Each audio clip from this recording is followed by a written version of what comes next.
This is Sunrise Extra, streaming live on Wave Now.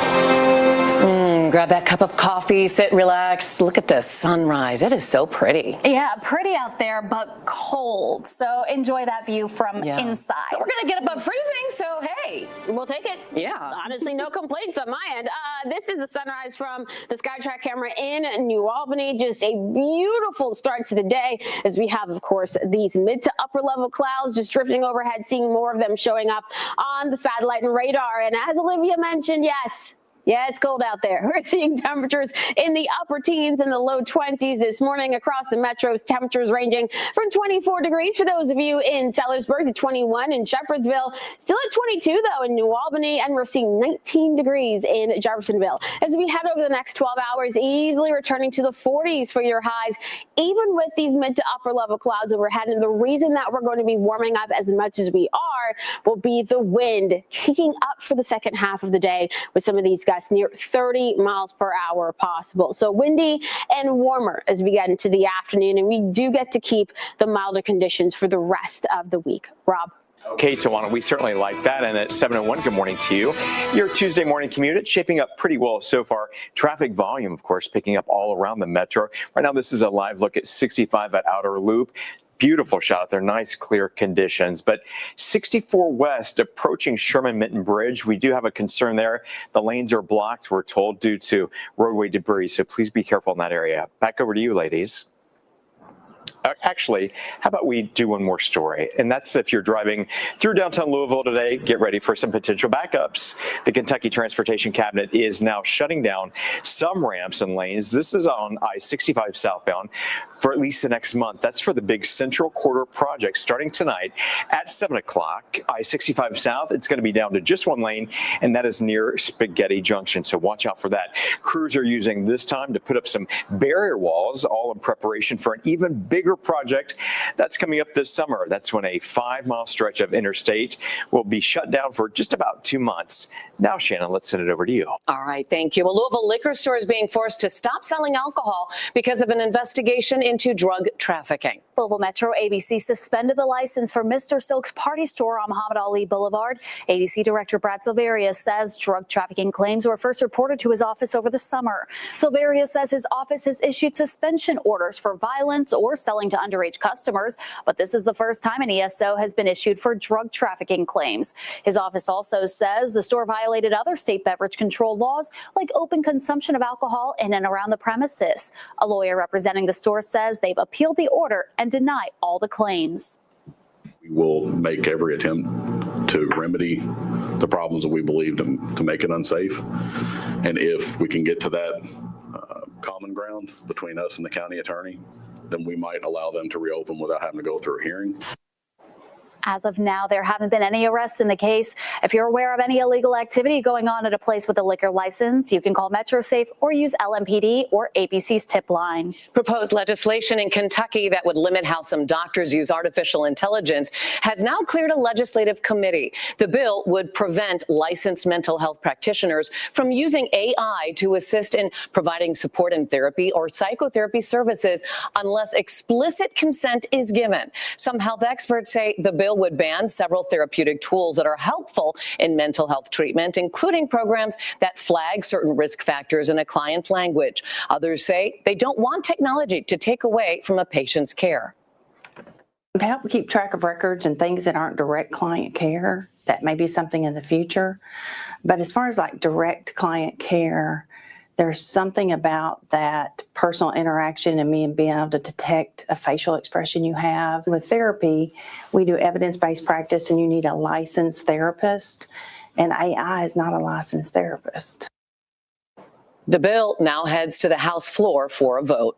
Taking a live look at Capitol Hill this morning, where President Donald Trump will be tonight for his State of the Union address. President Trump is expected to talk about how his administration has worked to crack down on illegal immigrants entering the country and how he's working on making things more affordable.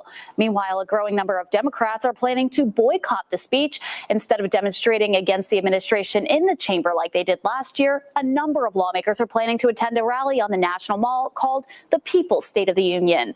The president's address starts at 9 o'clock, and you can watch it right here on Wave and NBC. Tax season is upon us again, and this year some changes may take some of that sting out of April 15th. Rob Wells is back with a look at how your birthday will play a role. Rob? Hi, Olivia. The IRS says that this year's tax season, it opened on January the 26th, and it includes a plus for those 65 years or older. One piece of advice that a tax preparer stresses is no matter your age, your income bracket, file your tax returns on time, even if you can't pay all the taxes that are owed. They say that one simple step could save you a fortune in penalties and interest. And if you work with a tax professional, they recommend getting all the necessary documents to them as soon as possible, even if it means multiple emails, phone calls, and visits to the office to get everything squared away. As we mentioned just a moment ago, there is a silver lining this year for seniors living in the Commonwealth. The big change is if you're over 65, you get an extra $6,000 deduction or up to an extra $6,000 deduction. That's to offset possible taxable Social Security income is the reason why that got passed. Zinger adds that he's already processed, get this, close to 1,000 returns so far this year for clients and expects to do that many more in the weeks ahead. And should you owe the government, he adds that the IRS, along with the state of Kentucky, offer different payment arrangements. Meanwhile, the IRS says that they expect to receive 164 million individual income tax returns this year, with most taxpayers filing electronically. IRS.gov has online tools and resources that taxpayers can use before, during, even after filing their federal tax returns. Olivia, back over to you. Thank you, Rob. In a new initiative to preserve long-held historical records and release them, staff at the Jefferson County Clerk's Office and the Filson Historical Society are sifting through thousands of documents. They date back to the era of enslavement. And officials say that these documents could help fill a gap in a lot of people's stories in Louisville.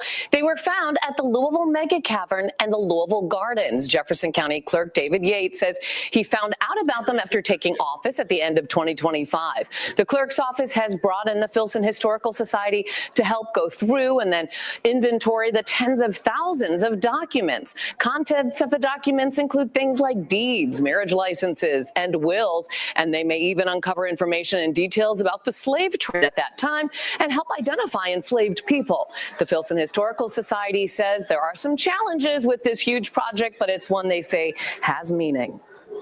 This is absolutely something where we're going to bring in a number of project staff that are going to be working specifically on this.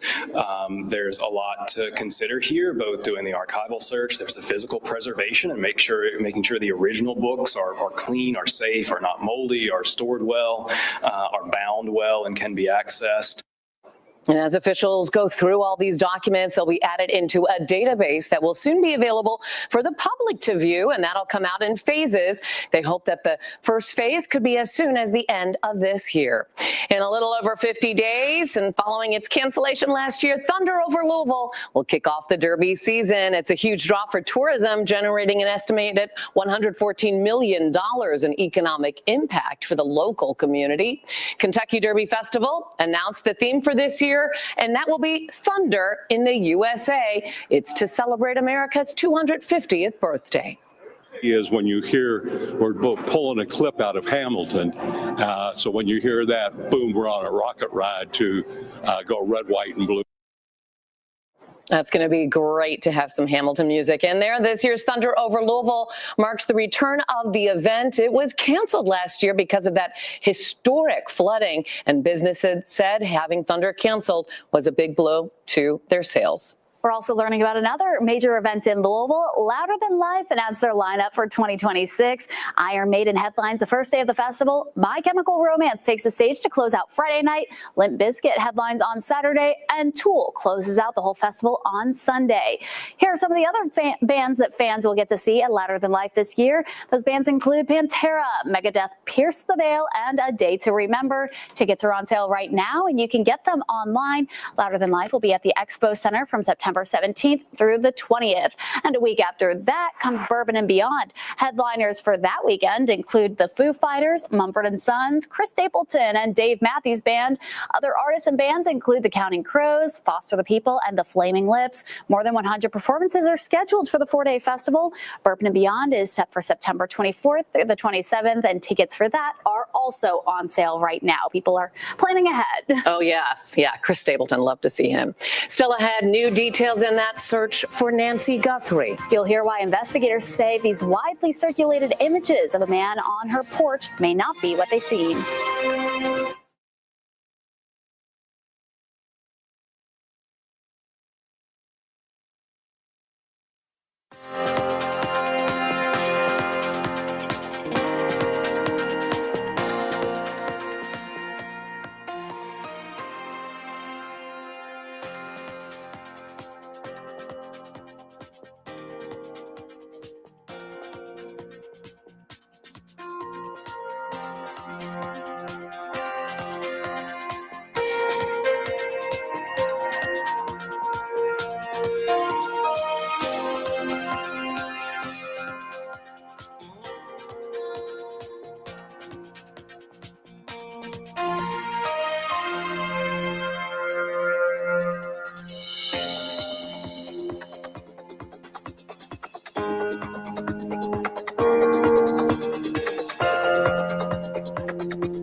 It's going to take days for people in the Northeast to dig out after that winter storm dumped a ton of snow across the region. At its peak, roads were covered and hundreds of thousands lost electricity in this massive storm.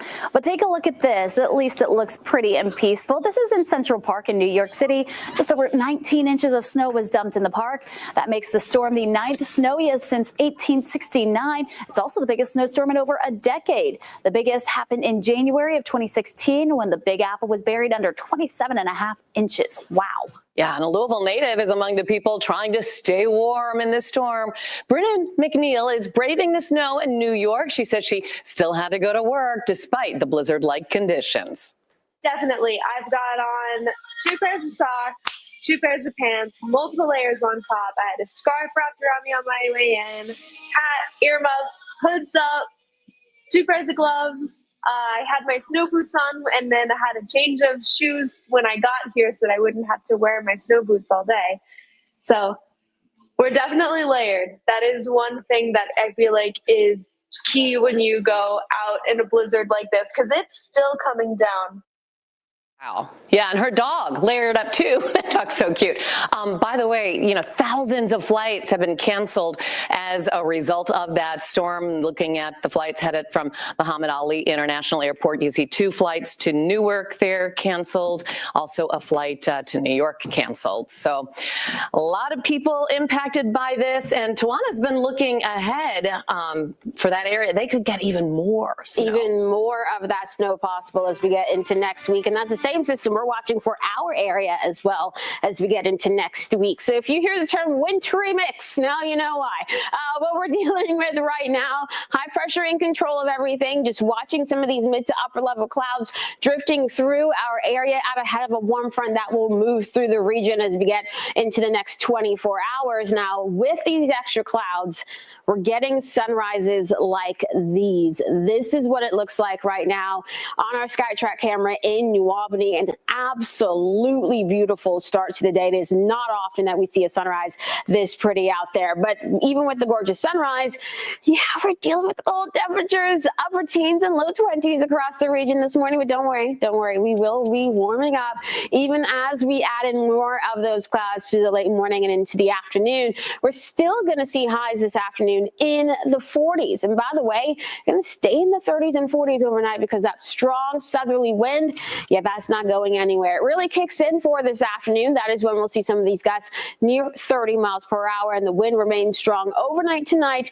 into early tomorrow. Now, with that southerly wind still in play for tomorrow, we are going to be dealing with temperatures jumping into the 50s for your highs on Wednesday. Then we get into your Thursday. This is when we'll see some more of those showers coming our way. We could see some of that rain as early as your Wednesday evening, but our main rain chance will be on Thursday as that front pushes through. Some of this rain could begin as some snow for our southern Indiana counties, but as of right now, we're not expecting much in terms of impacts with that. Rain chances going up as we get into your Thursday afternoon, and by Thursday night, that is when we'll dry out a little bit more for everyone and staying on the drier side for the end of the work week. So in terms of the rainfall, the majority of the heavier rainfall looks to be for those of you across Kentucky this time around. Getting into Friday and Saturday, I mentioned, yes, quiet conditions, warming up on Saturday with highs in the 60s. Then as we get into next week, it's towards next Monday, Tuesday, Wednesday that we have that system that I mentioned moving through our area. And while right now it looks to mainly bring some rain, with our overnight lows for Monday morning and into Tuesday morning in the 20s and 30s, that is where that wintry mix could come into play, and that is what we'll continue to monitor. Shannon. Thank you. Police in Britain say the former UK ambassador to the United States has been released on bail after he was arrested in an Epstein Files misconduct probe. Peter Mandelson was arrested on a misconduct charge in public office. Both Mandelson and the former Prince Andrew are suspected of improperly passing UK government information to Jeffrey Epstein. Mandelson does not face allegations of sexual misconduct. Emails released by the U.S. Department of Justice show Mandelson stayed in contact with Epstein after his conviction for sex offenses involving a minor in 2008. Some American tourists are trapped in Mexico following the killing of the cartel leader called El Mencho. Members of the cartel responded by burning vehicles and blocking streets in the western parts of Mexico. A state of emergency was declared in some areas. The Mexican army killed El Mencho in an attempt to capture the cartel leader. Mexico's defense secretary says 25 of its soldiers were also killed in the operation. Tourists stuck in Mexico say they're trying to be patient while things settle down. We were like about an hour from going to the airport, and we were looking at like a late checkout, and the team here at the hotel was like, hey, you don't want to go right now that they're, and that was even before things were really hitting the news. And I'm hopeful. We're just going to be patient and support each other, and, just try to get out of here as soon as we can.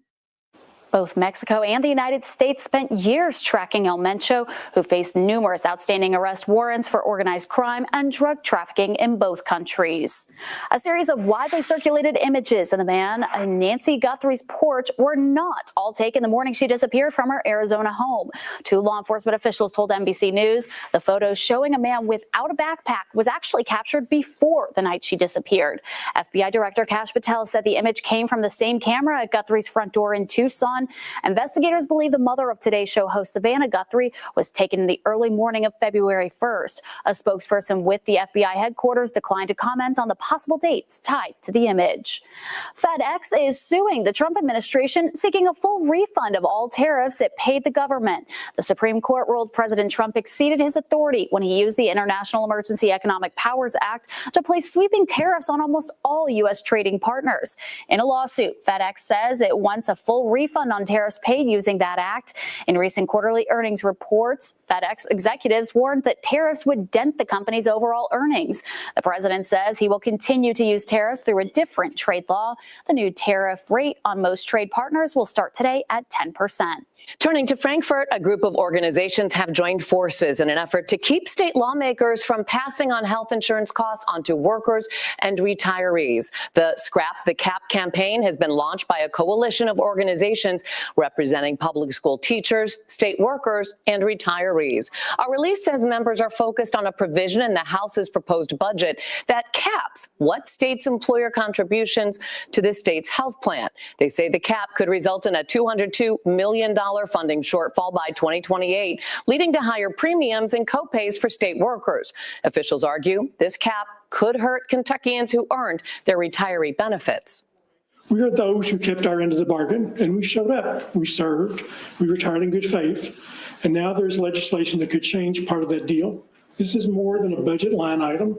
These are people's lives, people's medications, people's ability to see a doctor. We're asking our lawmakers to do the right thing. Ready when you are. The House budget, also known as House Bill 500, is currently being worked on by lawmakers, and it has to be passed before the end of the session. And still ahead, the story of a local rescue dog is going to become a feature film. We have details on where production will start and who's joining the cast for the Ethan Almighty movie.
This Saturday, a community health fair will be offering free vaccines and screenings in an effort to help close health gaps. The event will feature Passport's new mobile health unit and Care Mobile's dental services mobile unit. Both vehicles travel to community events, offering a variety of services to help eliminate the transportation barrier to proper care. Louisville Metro Public Health and Wellness will offer flu and HPV vaccines. Passport will provide free blood pressure checks, and Care Mobile will give free dental exams. You can attend the community fair at Newburgh Health Center from 10 a.m. through 2 p.m. Filming of a new movie highlighting a local celebrity is about to start. The movie, Ethan Almighty, Ethan's Law, is set to be filmed in Bardstown. It will tell the story of this sweet dog, Ethan. He was found in the Humane Society's parking lot, nearly starved to death in January of 2021, but he was rescued, he's recovered, and he's doing great now. He's at so many community events all around town and is a symbol for animal advocacy. The film will be directed by Tane McClure, and it features actors Trevin Donovan, Sean Patrick Flannery, and Selma Blair. And Selma Blair is seen everywhere with her service dog, so we know she loves animals. That's going to be awesome. And I'm sure Ethan will have a part in it somehow. The Animal Care Society is celebrating 1 year of being in their new adoption center building by offering discounted pricing for adoptions. All dogs are $100. Cats are just over $36. Officials say the reduced fees are a way of saying thank you for the progress they've made. You can see the animals available for adoption now at their shelter located on Westport Road. Yeah, get a new friend there. We'll be right back.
This Wave News Update is sponsored by Morgan & Morgan.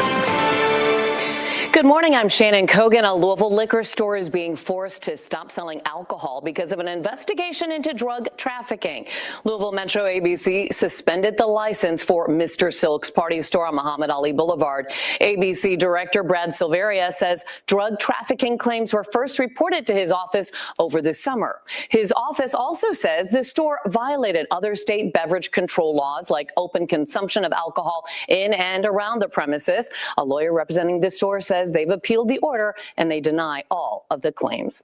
Let's go to Tawana right now, and we're actually going to get above freezing today. Oh, yes, we are. But first, we get to see some more of those cold morning temperatures, right? But at least we are dealing with some gorgeous sunrises. We have some clouds overhead, that sun coming up over the horizon now, and a lot more of those clouds showing up on our satellite and radar. Now, these mid to upper level clouds, these will stay with us throughout the rest of the day. Your temperatures right now are in the upper teens and the low 20s, but we do return to the 40s for your afternoon high. So a lot warmer for later on today, but with the warmth will come the wind, and we'll talk about wind gusts for this afternoon near 30 miles per hour out of the south. We'll keep it windy for the overnight hours, and once we head into tomorrow, that is when we'll see calmer winds, but still a lot more of that warmth around, and rain chances going up on Thursday. Rob? Okay, Tawana, thanks so much. Keeping our eyes on a traffic alert for you that you need to know on your early Tuesday morning.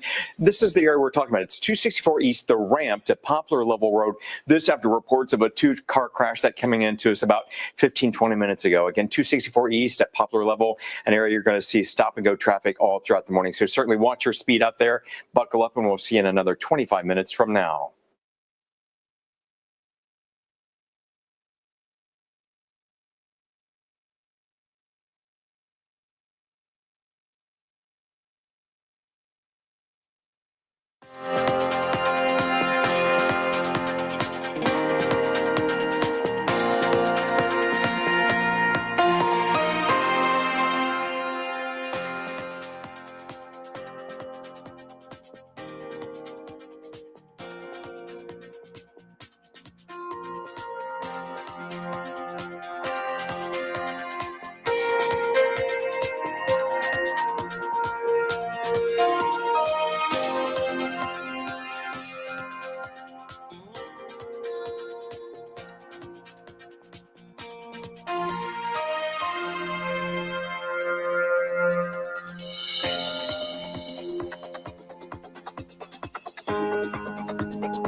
Good morning, and thanks for staying with us here for Sunrise Extra. I'm Olivia Russell. Hope your Monday went well, and hopefully Tuesday is off to a good start too. It is still chilly out there, but the good news is we're going to get above freezing at some point today.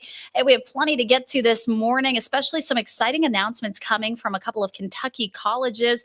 Plus, we have an update on Nick Gepper. He's our Olympian from Indiana. So we'll tell you about an injury he had, plus plenty of other sports headlines. But first, we start with this heartbreaking news reaction from after a local football star, Rondale Moore, died over the weekend. Police tell us the New Albany native died by suicide. He was a standout at Trinity High School before he played at Purdue, playing for Coach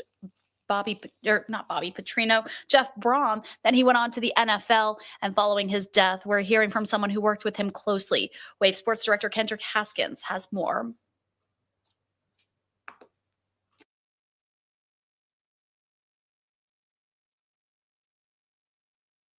Brad, first off, when you hear the news, I mean, what's going through your mind? Just numb. Absolutely shocked. Brian Brooks has trained professional athletes in the basement of his house for years, and one of his more recent clients was former Trinity star Rondale Moore. Rondale and I spent 15, 20 hours a week together in here. We never had a bad day. Moore had become more than just a client for Brooks. He had become a friend to him and his family, including his 9-year-old son, Brody. When the news broke, Brian wasn't sure how to discuss it with Brody, but then... We now move to tragic news in the NFL over the weekend as wide receiver Rondale Moore died Saturday at the age of 25. I guess ESPN broke it for me. It wasn't a fun time, you know, a lot of explaining, and it's hard to process for me, much less a 9-year-old. So Brooks says he talked to Moore every day and did not see this coming in a million years. Couldn't be more shocked. I mean, just an absolute happy-go-lucky, great guy.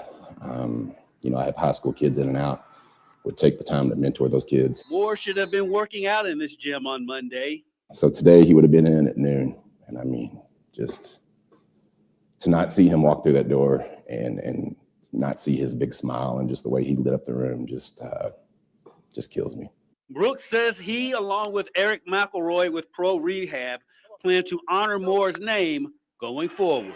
Pro Rehab and I have talked, and, you know, we want to figure out some way of using his name, getting foundation, and really honing in on mental health and athletes. You know, like I said, and I'm not just, you know, he was a remarkable enough young man that, you know, his name needs to live on, his legacy needs to live on, and his story needs to live on.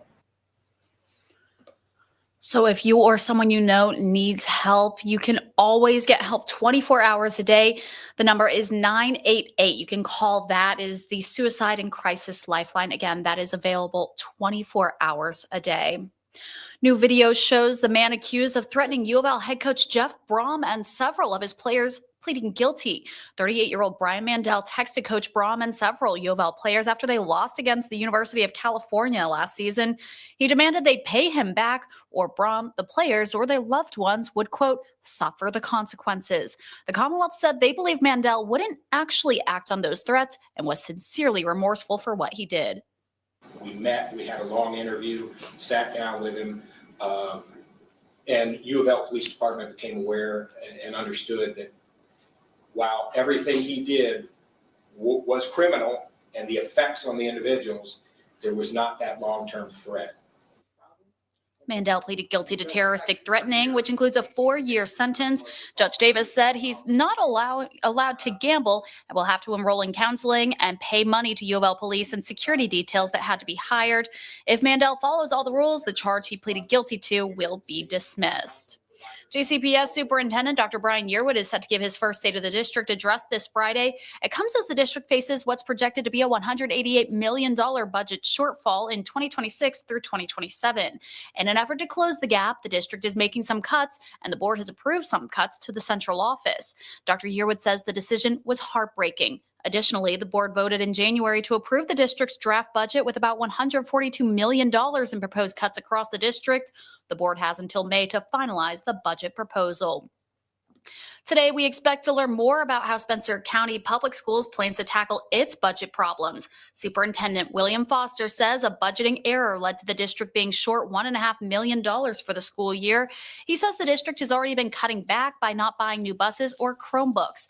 More proposals will be shared tonight at the Board of Education meeting. That starts at 6 at the Board of Education office in Taylorsville. An Indiana bill meant to improve public safety is moving forward. It was created to honor a woman who was killed last year. Indiana House Bill 1250 was created to help strengthen statewide public safety procedures. State Representative Tim O'Brien authored the bill after the murder of Evansville realtor Susan Haney. Haney was found dead in her home last August, and her accused killer was released from prison just 6 months before her death. House Bill 1250 would require the Department of Corrections to notify police officers across the state state at least a week before a felon with a violent history is released. Local police known that this serious violent offender was in our community.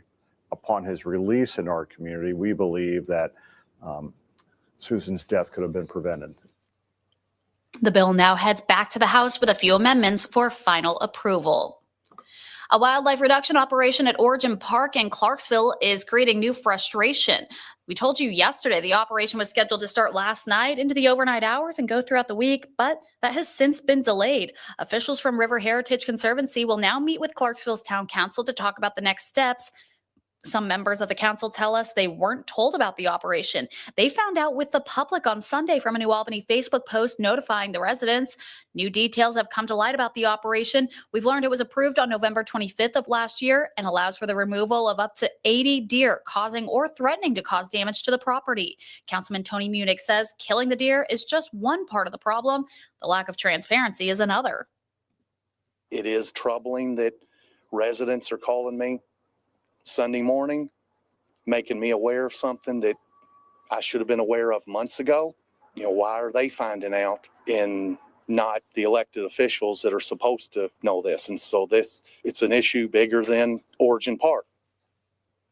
A statement by HRC says assessments by the Indiana Department of Natural Resources found there are too many deer for the park's habitat capacity.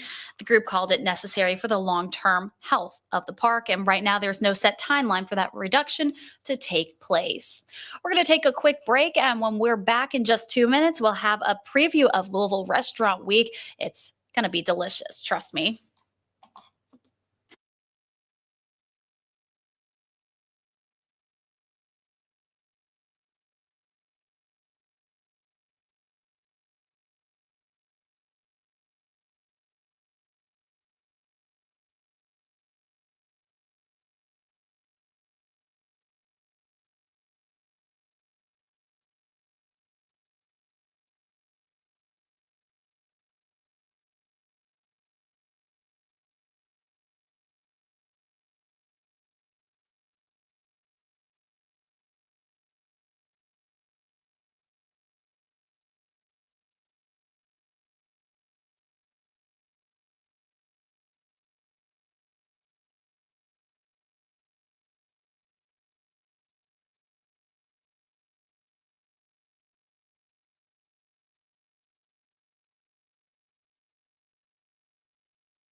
Well, this is an exciting time for high school students who are thinking about going to WKU for college. They could have the chance to live in these brand new dorms. And anyone who went to college before then is probably thinking, I am so jealous. These look really nice. These are the renderings of the new facilities. It shows a mix of semi and private suites, lounge spaces, and study areas. The new complex will replace both Hugh Poland and Douglas Keene halls. Phase 1 of the project will add more than 1,000 living spaces to the campus.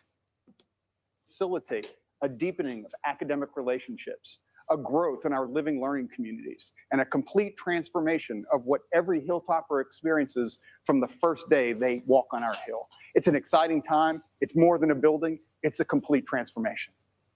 Makes me want to go back to college then. Construction begins in late spring or early this summer. The new residential complex will open in the fall of 2028. This one is my school. Bellarmine University and the Louisville Ballet have announced a new partnership to offer a new degree program designed for future dancers. I wouldn't have been part of this, but it's at least cool to see. It's a Bachelor of Arts in Arts Administration for dance. The new program will focus on dance specifically for pre-professional and professional dancers. Students will have rehearsals, performances, and community outreach while completing online coursework. 6 courses will be given at the Louisville Ballet downtown campus, and the new program will begin this August. A great opportunity there.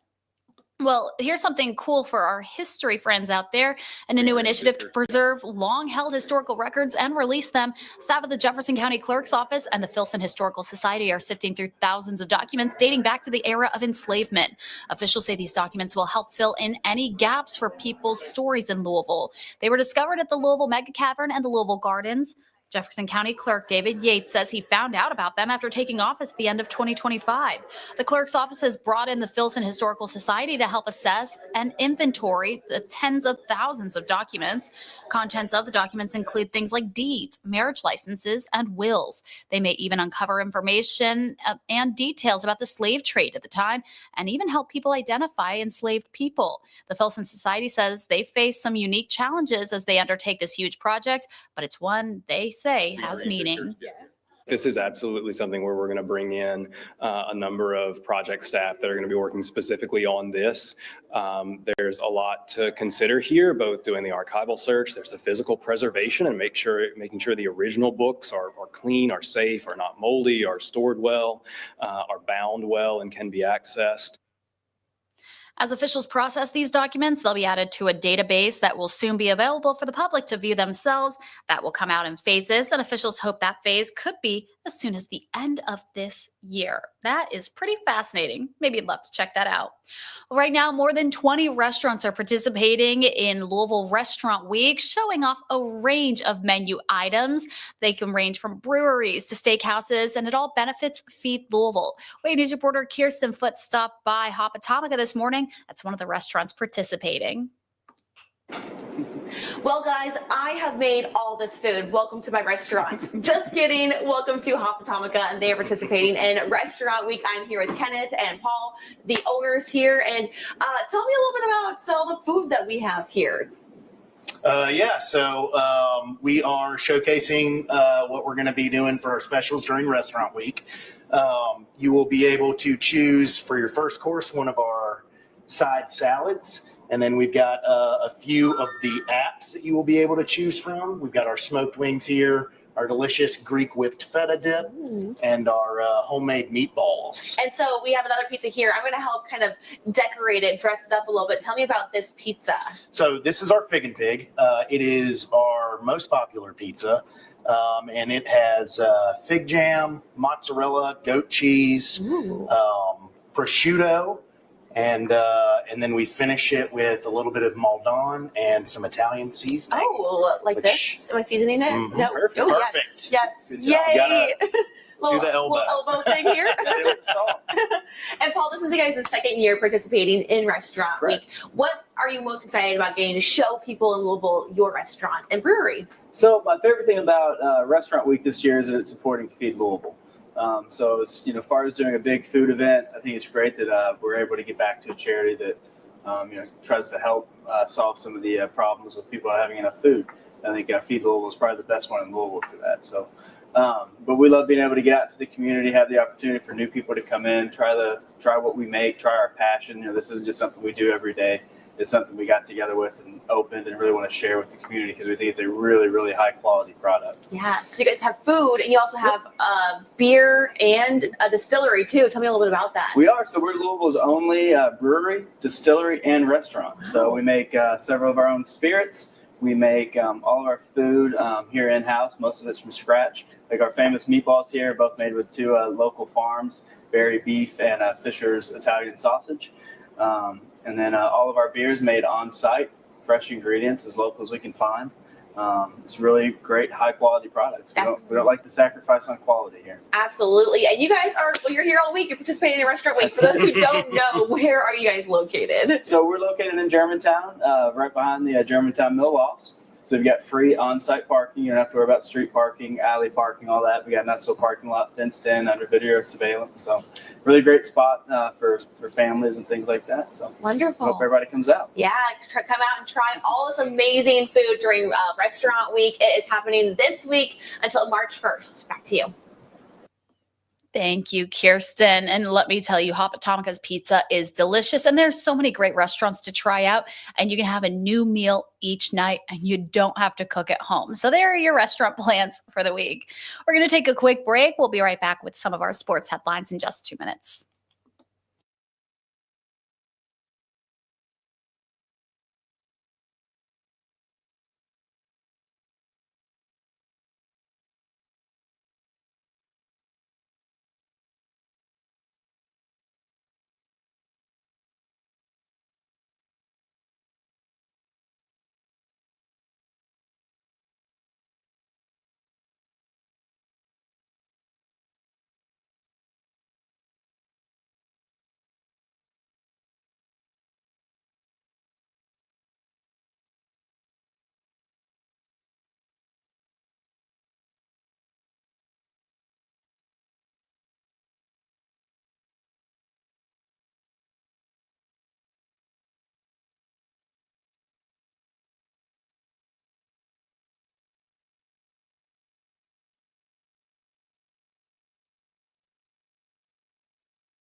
Well, at the Olympics, so many of us were watching Nick Gepper. He was from Indiana, but it was a really scary moment because he had a nasty fall in the men's freestyle ski half pipe.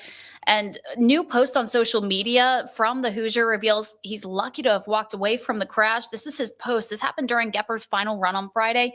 According to his post on social media, he had a brand new trick that no one else had done in the half pipe. However, according to that Facebook post, he'd only landed it 6 times prior to the games. He still tried it. He crashed, though, ended up with a sprained MCL and a bone bruise on his knee, and he ended up just barely missing the podium in 4th place. But according to his Facebook post, he said, quote, "I would have loved to have won. Coming up short hurts." In this case, literally. Hopefully the fans and people watching can take some inspiration from the effort. All we can do is pick back up, dust off, and move forward. I think that is a very inspirational message. We will certainly be inspired by that.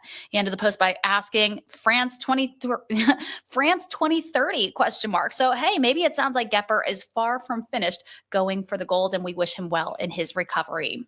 Meanwhile, the next Summer Olympics will be hosted here in the United States. Los Angeles continued to prepare for the 2028 Games. As of today, we are just over 870 days away from the Summer Olympics. So excited for that, too. Well, we had just 4 games remaining in U of L's regular season heading into their game against UNC last night, and the 2 teams were tied in the ACC standings. So last night had some big implications on the line. So many people wondering, how did they do? Well, they started off this game on fire, taking a 23-13 point lead just 6 minutes into the game, going great from deep there, especially with the 3 ball. But that run was answered by a 13-4 run for the Tar Heels, seeing them take a 1-point advantage into halftime. The second half was all North Carolina to start, opening the half on a 17-2 run, pulling away from the Cards. U of L chipped away at the deficit, putting them within 3 with just 51 seconds remaining in the game. And that's the closest it ever got. The Tar Heels go on to win this one by a final score of 77-74. U of L will be at Clemson on Saturday at 2 p.m. UK men's basketball got back in action last night, there is back in action tonight, traveling to South Carolina to take on the Gamecocks. After winning 3 games in a row, the Cats have now dropped 3 straight, losing to Florida, Georgia, and then Auburn. In ESPN's latest bracketology, the Cats moved from a lock to be in the tournament. They now sit at the should be in category. Joe Lunardi says despite the losses to a trio of tough foes, they're not quite in the danger zone just yet. The bigger concern is that they have one of the nation's toughest remaining schedules. We'll see how they do tonight. That game tips off at 7 o'clock on the SEC Network. Legendary Lakers head coach and former UK Athletics Hall of Famer Pat Riley has been honored with a statue outside of Crypto.com Arena.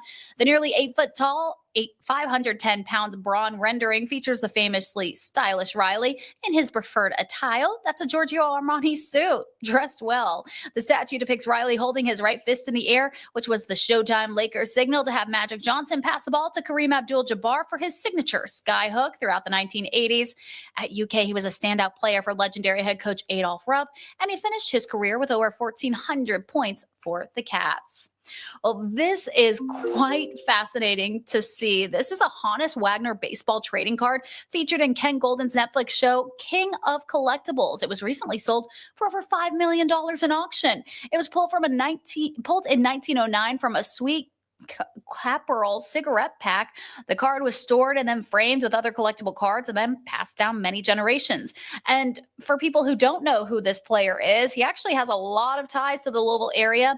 Honus Wagner played for the MLB National League team, the Louisville Colonels, from 1897 to 1899. Then again in 1905, he then went on to play with the Pittsburgh Pirates when the team moved up there.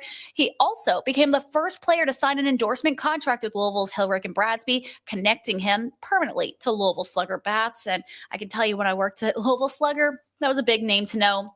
Such a big deal to have a player signed to Louisville Slugger.